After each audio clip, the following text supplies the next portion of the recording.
It is crazy how much new cars depreciate, and today I'm going to talk you through 5 luxury cars that were all available in 2023 and are now significantly cheaper. So if you bought the car literally 1 year ago at the time of making this video, you would have lost a bunch of money. All 5 of them are very nice luxury cars. I'll get straight into it. Do hit the like button if you want to see more videos like this. Subscribe as well if you're new. Without further ado, let's get straight into it.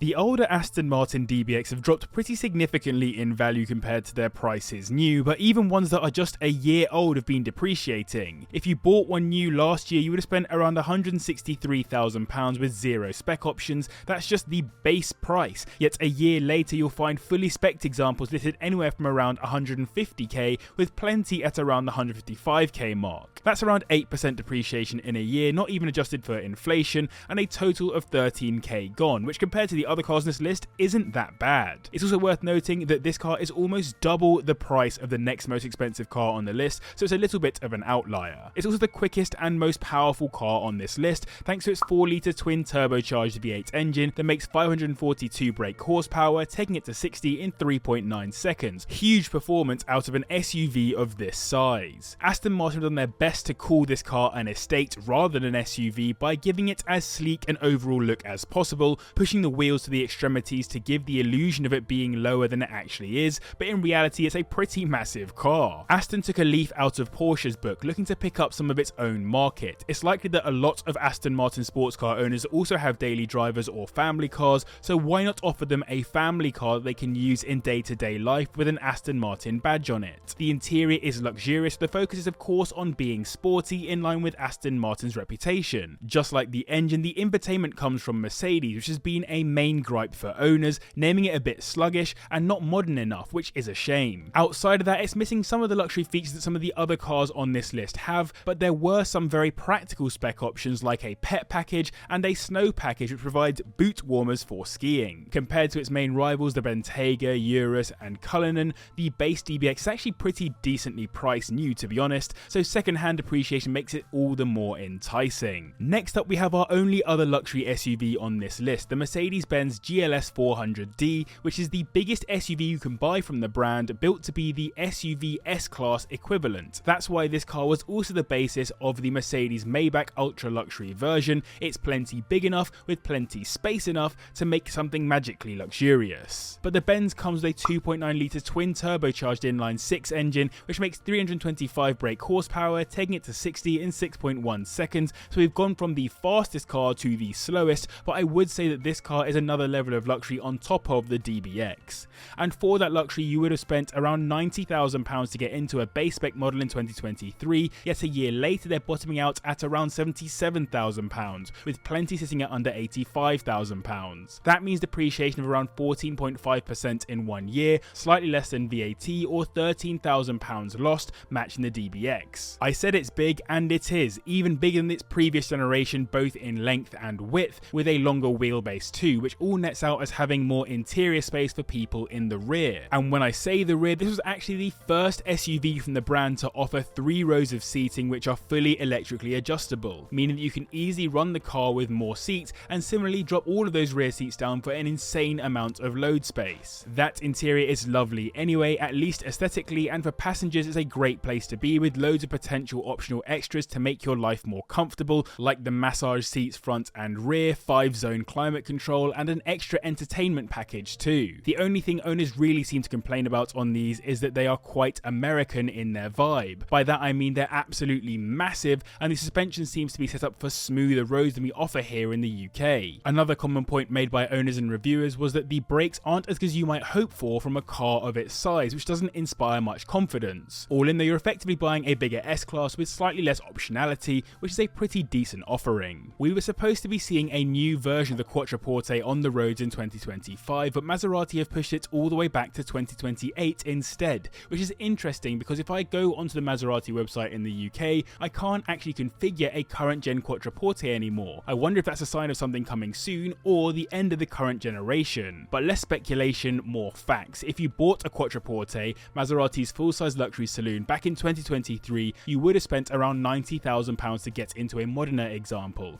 But today we'll be looking at around 70k at the bottom end, with plenty plenty under 80k. That means total depreciation of 22.22% in the space of a year, or £20,000 gone, and again that's assuming you bought a base model with no spec options. With that cash though, you'll be getting a 3-litre twin turbocharged V6 engine which makes 423 brake horsepower, taking it to 60 in 4.8 seconds. Not bad, plus you're getting an exotic badge even if it is known for its depreciation. And that reputation definitely applies to the Quattroporte, as in 2019 it was reported that this is one of the fastest depreciating production cars in the world, so the fact that it has taken just third on this list is a testament to Maserati trying to get rid of that reputation. In recent years they really have put a lot of time and money into making their interiors feel a lot better put together, more premium, and not as plasticky and rattly as owners have complained about in the past. That interior genuinely comes with some lovely material options, including an old school wood and soft leather vibe that I think is pretty cool, as well as real carbon fibre, silk and metal. The Modena also came with a slightly more aggressive exterior, and it came with some cool options too, like the Sportivo package that adds a few cool features like the faux suede headliner,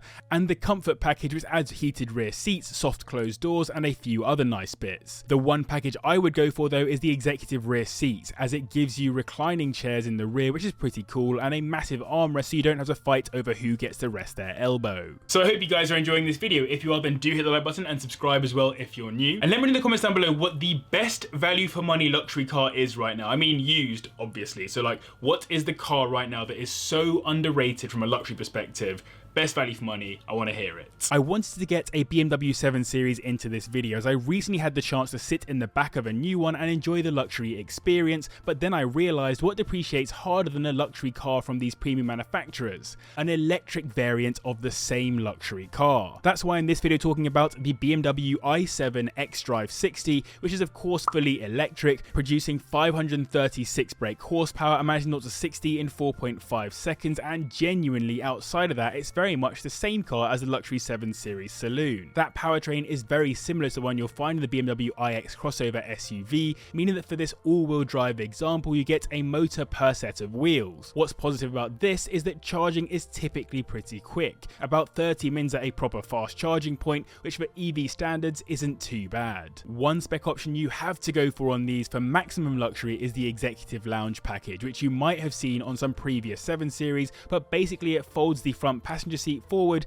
giving the person behind it the chance to stretch their legs out completely with foot and leg rests that pop out, combined with their seat reclining backwards as well. But the most impressive option has to be the offering of theatre mode, which literally turns the car into your own cinema. It's a 31.3-inch 8K touchscreen monitor that drops down from the ceiling, which is combined with surround sound Bowers & Wilkins speakers to give you one of the most absurd features in any luxury road car. Add on the drinks cooler and you and a friend could sit there, enjoy some beers and watch a film in the comfort of your own car. Just watch out for the impact on battery life of course, and don't drink and drive, which goes without saying. Brand new, the base variant of this spec would have cost you around £113,000 in 2023, yet now a year later you're spending £87,000 the bare minimum, with plenty sitting at around the 92k mark. That means depreciation of a hair over 23% in 1 year, or £26,000 gone, which is pretty aggressive. Taking the top spot in this video, and by that I mean the luxury car that's depreciated the most, is this, the Audi A8 TFSI E60, which is Audi's answer to the i7 we just spoke about, but as a hybrid instead of being fully electric. It's a plug-in hybrid electric vehicle to be exact, as it has a 3-litre twin turbocharged V6 combustion engine too, which puts out 455 brake horsepower, taking it to 60 in 4.7 seconds, plenty of performance to be wafting around with. In 2023 these would have cost you around £90,000 new, yet here in 2024 you'll be looking at getting into one for a minimum of around £63,000, with multiple still sitting at the 65k region. That means depreciation of 30% in just 1 year, or a total of £27,000 gone, the most on this list. That 27k could have easily bought you an entire 2020 A8 from the same generation with the 3-litre diesel block, and not even that many miles considering. Here's one at 40,000 miles for example. These aren't as shouty as the BMW and Mercedes equivalents, but the technology on this generation suspension was absolutely class leading on release. It is getting on a bit in age, so much of that technology is a bit outdated now, but the build quality remains top tier as these are incredibly refined compared with those rivals. There are some cool luxuries like the comfort access seats, which move backwards when you open the doors to make getting in simpler, air suspension with height adjustability for different terrain, the double glazing to block out noise, and the lovely interior materials throughout. The benefit of getting one from a year ago also means you get the most recent facelift too, which looks incredibly good with its absolutely massive grille on the front end and additional features like the panoramic roof and more aggressive interior specs. So I hope you guys enjoyed this video. If you then do hit the like button and subscribe as well if you're new. Massive thanks to the patrons for their support, and to you guys as well for watching. And if you want to see 5 more depreciated cars from 2023, then click up here and subscribe as well down here.